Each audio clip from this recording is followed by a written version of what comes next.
godine po rođenju Gospoda i Spasa našeg Isusa Hrista u 9 sati ujutru na nebu iznad Jerusalima pojavio se časni krst koji se prostirao od Golgote do iznad gore Maslinske, koje su udaljene jedna od druge oko 3 kilometra.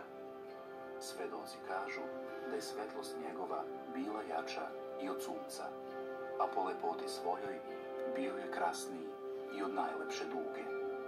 Sav narod, vernici i nevernici, ostavili su svoje poslove i u strahu sa divljenjem posmatrali to čudesno i veličanstveno nebesko znamenje.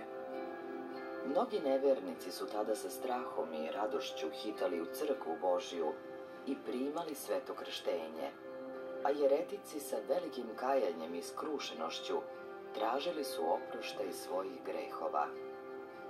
Bio je ovo period strašnih arijanskih smutnji, kada je nakon upokojenja cara Konstantina na rimski presto došao njegov sin, car Konstancije. Ovaj car ne beše pravoveran kao njegov otac, već prihvati lažna učenja arijanaca.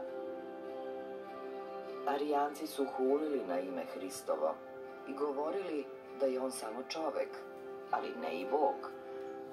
Mnogi su ovo veličanstveno javljanje časnog krsta protumačili kao znak Božiji narodu svome da prekine svoja jeretička umovanja.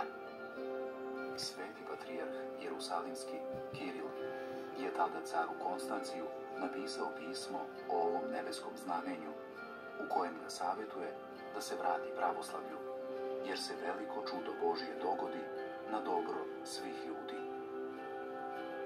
Mi pak, ispovedajući neiskazivu silu krsta, slavimo i hvalimo Gospoda Isusa Hrista i molimo ga da nas pri drugom dolasku svom udostoji da vidimo znak Sina